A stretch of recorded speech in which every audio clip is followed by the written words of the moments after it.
This is Conrad Layn here, just hanging out. It's early in the morning, about 5:15 a.m. And so I just want to share my perspective and opinion with you about depreciating assets. I love the Turo, and I love the car industry because the cars are depreciating assets. I know it sounds crazy, right? But what I'm about to say is gonna make a lot of sense. It's gonna teach you how to think differently and have a more refined perspective. So yes, cars are depreciating assets. If I buy a car today and sell it tomorrow, it will have already depreciated a significant amount. Typically, even when a car goes through a claim, if it's total loss, oftentimes you end up getting less back for the car than what you paid for typically. That is true. Cars are not houses. Houses typically are what people call appreciating assets, meaning they go up in value. Depreciating assets like cars go down in value. But that's the reason why I love Turo and why I love purchasing cars and investing in cars and building my portfolio of cars. Because unlike real estate, they are depreciating assets typically. But always remember this: a depreciating asset and also a appreciating asset is really typically based on the strategy that's implemented. Example: if you actually get a house, you purchase a house, whatever it is, and it's meant to rent. Say you buy a house because you want to rent the house out and earn income. That doesn't mean necessarily that it's an appreciating asset. If you lost money on it and you got a bad deal, you bought the house too high, or you got a bad mortgage deal, or whatever the case is, it's a liability, my friend. I don't care what bows you put on it. People are basically giving presents that, like, say they're giving them coal, like, you know, when Santa brings coal and everything, when you bring coal and putting a bow on it and calling it a present. That's how I look at an asset that you turned into a liability. You just destroyed the asset. So yes, you might have a house, it might be an asset, right? But you don't know what to do with it. It's basically coal with a bow on it. That's all it is. It's just a depreciating asset, because when you put an asset in the wrong hands, it's always a liability. If you put a liability like a depreciating asset in the right hands, like Conrad Layn or like you watching me, you can actually turn that asset that's a depreciating asset into an income producing asset, which becomes an asset. And that's how you make money off the asset. As long as you, doesn't matter what you have, if it's depreciating asset in nature or an appreciating asset in nature, if you have the right strategy in place and you earn money on the deal and you earn profit, you just turned it into an asset. So always remember that. So don't listen to all the people that keep saying cars are depreciating assets, car depreciating. Yes, they are depreciating assets for those that just buy a car to own, and for those that don't know what to do with a car they buy. So there's two people that a car becomes a depreciating asset. Yes, first is the first consumer. The first consumer that buys a car and uses it, that's always a depreciating asset, typically speaking, because you bought the car for a higher price, and by the time you want to sell it, or if it gets destroyed in an accident, you get the value of the car has depreciated significantly, but you're not using it to make money. It's just a commuter car or whatever, or just your sports car, or just your fun car over the weekend, or toy car, or whatever the case is. Yes, that person is always a depreciating asset typically, because it's not a business, it's just something they own.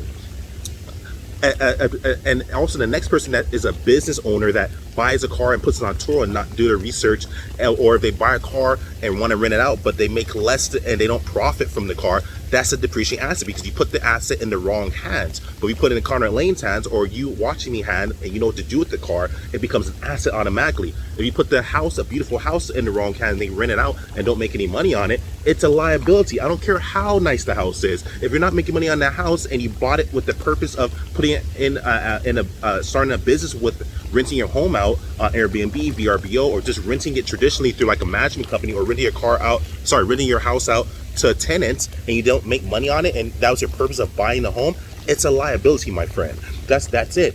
A house is always a liability. If your intention was to just buy the home for your family or just to live in it, no, you don't. This excludes you. This isn't about you. I'm specifically talking to the person that, which there's a lot of people like this, that bought a house with the sole intention of renting it out. Doesn't matter if it's a residential property, doesn't matter if it's a commercial property, and if you're not making a profit, it's a liability. I don't care how well you wrap the coal or put a bow on a piece of coal that you got. It's still crap, and it's still a liability. It's still a liability, my friend. It's only an asset when you make money in a profitable manner. Is how you deem something an asset. A gun. Some people call this guns and butter. Butter meaning a liability, something that loses you money, and gun meaning something that accrues and builds wealth and gains money for you. So Oftentimes people call cars butter. They're so wrong because they don't understand the strategies that are in place. As long as you turn the car into an asset by locating tenants to rent your car like real estate, you essentially turn your cars into basically your own real estate.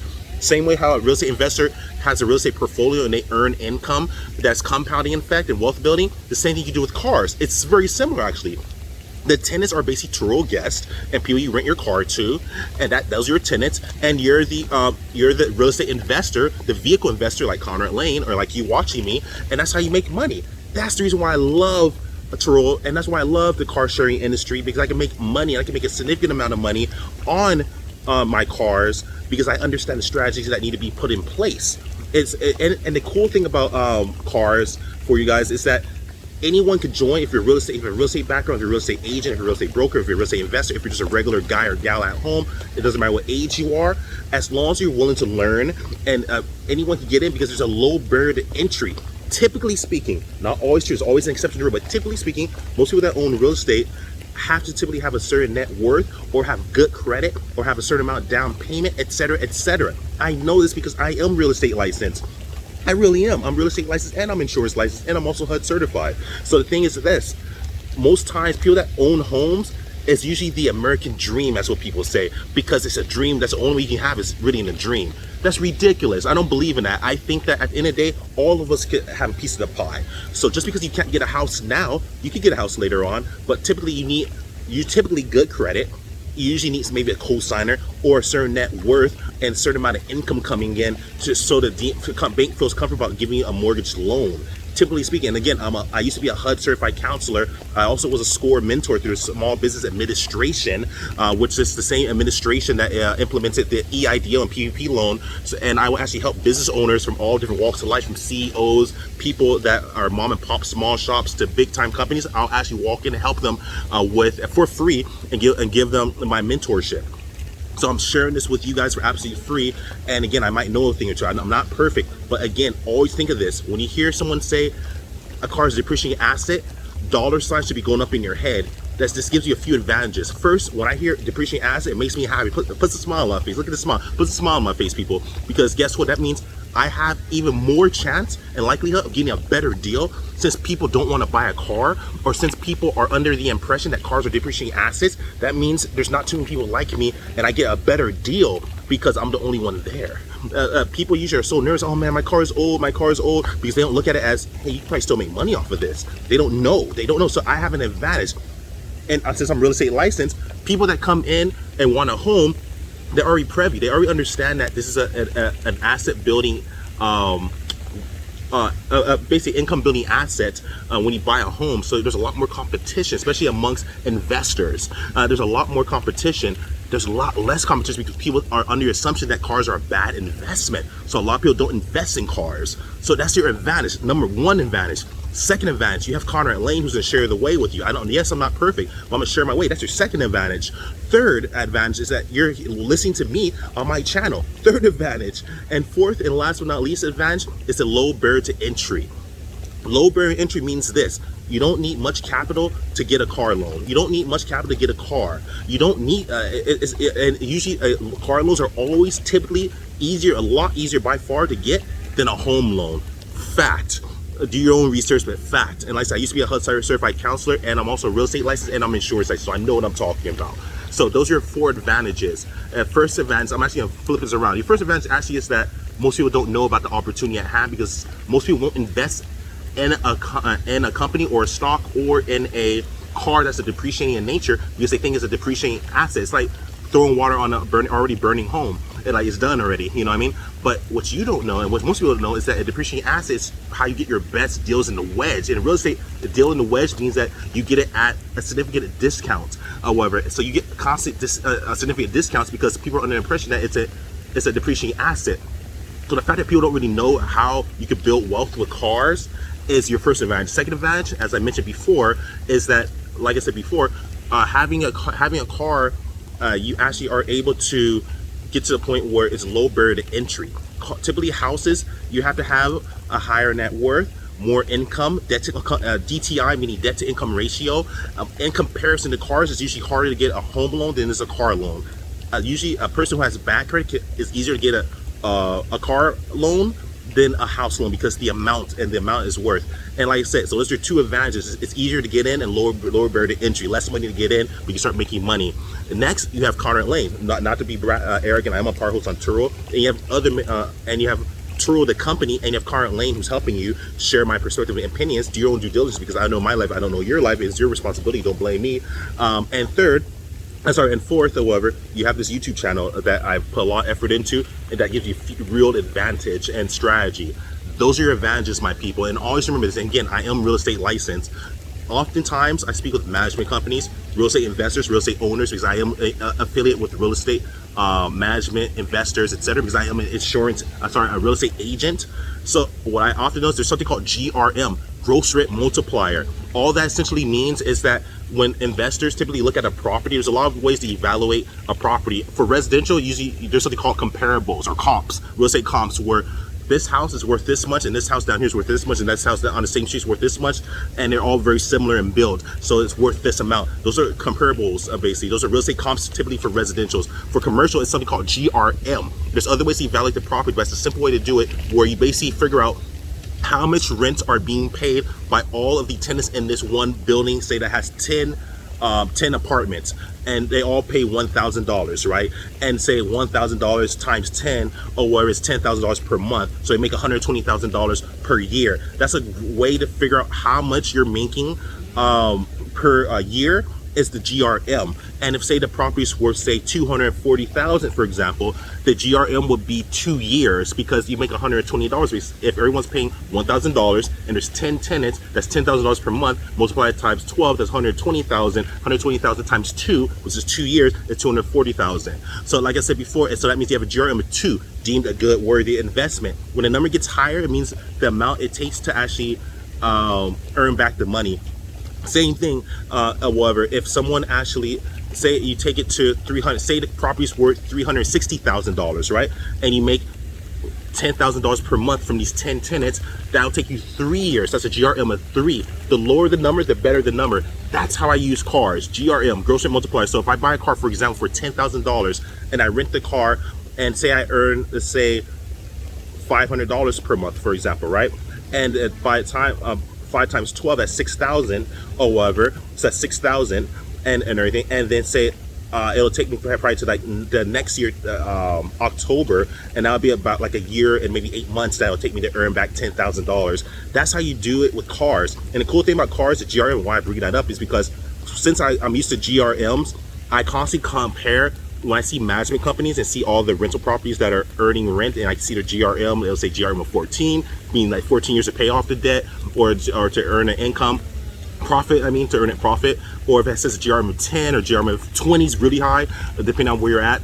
And some like say GRM of 8, for example. It just depends. So I look at GRMs, and when I look at GRMs, typically it often makes me feel comfortable, puts a smile on my face, not in a facetious manner, but oftentimes my cars that are worth a lot less and have the bad connotation of being a depreciating asset, I'm earning more in a GRM percentage in comparison to these real estate investors and management companies and investors that invest in real estate with a lot lower barrier to entry. I'm making more than them, because the percent that, even though this is $1 million property, if someone's making 10% of $1 million property, they made $100,000. If I have a $100,000 car and everything, and I make 10%, I make $10,000. It's the same thing. Yes, one is worth more because one's worth $1 million, and I earn 10% of $1 million, which is 100,000. And even though my car is worth, for example, 100,000, and I earn, say, like 10,000, which is 10%, people will automatically be like, "Oh my God, I'd rather go to the go make $100,000 for." But they don't understand that you have much scrutiny. You have to put more money down. You make less in the long term, because remember, a high net worth valuable asset like that's worth $1 million, and you make $100,000. You got to put a down payment down to it. You got to have a good credit score. There's a lot of scrutiny and a lot more rules that are applied, and a much higher barrier to entry. And most people can't afford a home. Fact. This is how it is, and at least not in America. Fact. So that's one thing. Cars, on the other hand, yes, I might have a $10,000 profit, for example, but the car's worth 100,000. But very low barrier to entry, very low down payment or no down payment, which I teach you how to do no down payment if you watch my videos. And at the end of the day, like, I make more profit because even though it seems like it's a lower amount, anyone that's inclined or that understands math, not that I'm a specialist in math, it's always about the percentages. Because at the end of the day, like, use an example. For some people go to church, right? You get the person that basically, say they donate, say they make $1 million. Same example. Say you make $1 million and they donate 10% in their tithes or at church, right? Not to make this religious. There's an example. Say that means they invested or donate $100,000 from their $1 million net worth, right? So basically, they actually donated that to the church and gave it to the church as an offering, pretty much. So they gave $100,000 because they are worth $1 million, right? 10% of their net worth. This other guy walks in and say he's worth $100,000, right? But he gives $10,000. Everyone will get happy about the $100,000. That's true, but it's the same percentage. The same percentage, because it's still 10% of his net worth. That's how you have to look at this. That at the end of the day, it's not about the dollars that come in, it's about your percentage. Making your percentage as high as possible to the amount you make. And at this point, I'm making a significant amount, not to brag on my to brag or to my own horns, not about that, but in regards and in comparison to these real estate investors that A, have to have really great credit. Second, they can't just free up money like that because they're locked into real estate deals. I'm not gonna even explain that or whatever. There's a lot of rules and red tape. First, you can't even get in because you don't have a certain credit score, if you don't have a certain net worth. If you're on a commercial site, you have typically like 20% down payments, however, which is ludicrous, but I get it because it's commercial and I understand, but it's so expensive. So if you have $1 million property, you better have 200,000. On a homeowner site, you can have the first FSBO, the first time buyer offer deal. Sorry, I am not thinking right now. It's still early in the morning. It's a little after 5. But besides that, but the point, like I said before, is if you're a homeowner, you can actually have a regular first-time buyer loan where you put down, say, even sometimes 3%, 5%. And if you're on the commercial side, you put like 20%. And oftentimes you have good credit or a certain credit level. And you have to have a certain down payment. There's always different rules. You can't get into another home if you have this deal going on. There's a lot of different red tape. There's less rules, lower barrier to entry. You make quicker profits, and the GRMs are a lot higher because for a car, for example, and remember this, in California, typically for like a luxury property, not even a regular property, I'm talking about a luxury property, average price starting is to be about maybe $3,000 per month. So let's divide that. And again, those are very high. I've traveled around the world. I've traveled to different states. That's a very high amount for the world and for the cities, typically speaking.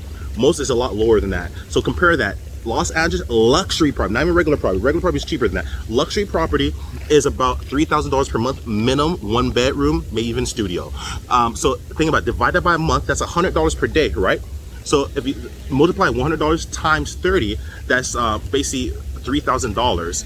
So there's Turo cars that aren't even luxury that are earning $100, $200, $300. Don't even let me start on adding Ferraris or Lamborghinis. If you can get to that point, you get charged $700 per day. Just having a regular older 2015 Honda, you can earn $60, $70. Serious. I have a Nissan Versa. It's automatic, but doesn't even have the automatic locks. It's so basic. It's the most base model ever. Only cost me $4,700 around. I forgot the exact amount, but it was a very low amount. I've made that back times and times over again. However, I've already made about $12,000, over $12,000. I'm not looking at the Excel spreadsheet I monitor, but I made about 3 times the amount. So it's about probably close to 300% I've made on the car investment just by having it on Turo and just by renting it out and owning the vehicle, just having it. So that's the cool thing about it. So what you have to understand is that the amount that you make based on the cars you have, you gotta always remember that at the end of the day, you basically are at a point where you get a car for a lot less than a home, and you could rent it out and make a lot more than the real estate investors, real estate agents, real estate brokers. You make a lot more than our industry, because I'm a real estate agent at the end of the day. But this is the thing though, you can make a lot more. And like I said, just simply compare. If it's $3,000 per month, $100 per day, right? $100 per day. That's $100 per day. multiply times a month, 30 days, that's $3,000. So that means even if you have a high net worth property that you're charging someone a luxury amount, which is not typical, even in Los Angeles, typical, that's not $3,000, but if you charge $3,000 per month and someone's paying you, you're only as an owner making $100 per day, not including all the interest and rates that they pay typically for that loan you might have. A car is very different. You get it for a lot less, and you can put it on Turo, where my Nissan Versa out every single day is gone now on a 3-week trip, people. 3-week trip. I've even had out for over a month. I'm making $65 per day at this point. And I'm gonna bring it up to right to 70. That might bring it back down to 55 if I decide to. But oftentimes it's right now it's at $65 per day that I'm earning. Crazy. And you have to remember, this is crazy. I share this with my real estate colleagues and friends and investors, and it blows their minds. They first don't believe it, but when I show them my Turo profile, they're like, wow, that makes a lot of sense. So I have people that are signing up now that are real estate licensed, real estate investors, because I know them personally, and they see me and they're kind of looking at me and seeing if I succeed or fail before they want to put their foot in the water.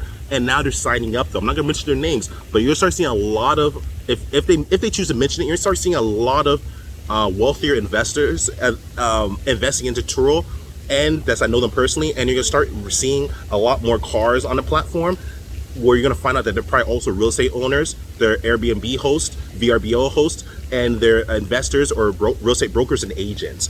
And I've already sent a lot of this information to a lot of them, and a few of them already signed up. I'm not gonna mention their name.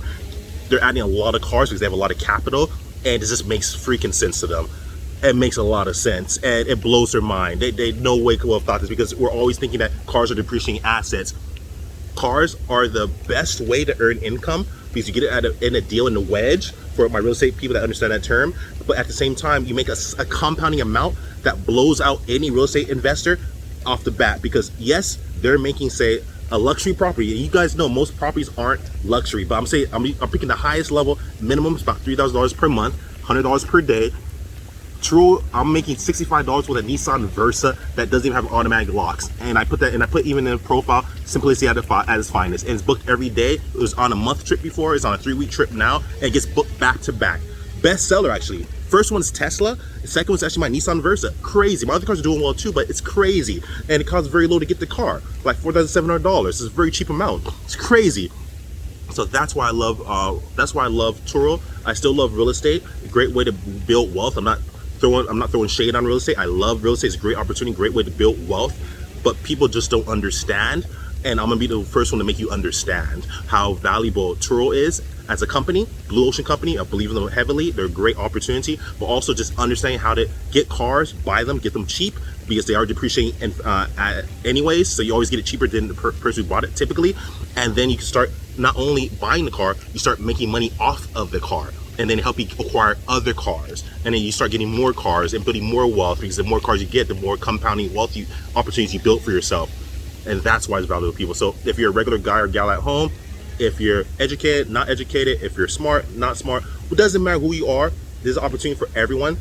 It doesn't matter if you're a real estate investor. This is also for real estate investors, real estate brokers, real estate agents, anyone affiliated with the real estate industry or sector. Consider Turo, and not just that, consider what I just said, and look at the GRMs of the properties and compare it to cars on Turo. They're making not only probably the same, probably significantly more in period for the car that they're getting that costs way less than $1 million home or $600,000 home. You can make $100 per day off a car that only costs maybe $10,000, $15,000. Crazy. Real estate investors in Los Angeles that have $1 million properties are trying to charge maybe $1,200, $2,000, and those aren't even luxury properties, and they're making way less per month compared to a Turo host like myself. And when I look at their comps and I look at their GRMs, this I am a real estate agent, I always compare it to my numbers, and it just puts a smile on my face. I'm like, wow, I picked the right industry. I still love real estate, but I also want to give rental cars the credit they deserve.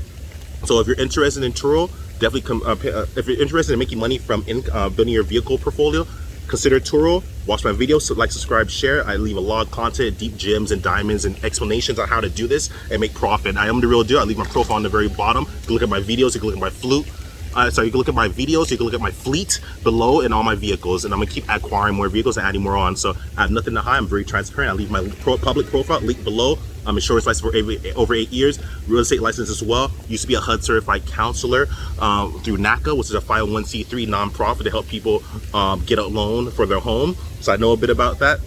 Next, I also was a SCORE mentor through the Small Business Administration, where I would help business veterans and experience and people who are novices or inexperienced of all different levels, from CEOs to mom and pop shops, restaurants, movie theaters, etc. I'll help them how to insurance agencies, how to actually build business for free. So I know a thing or two. I have all the proof to prove it. Love you guys. Like, subscribe, share.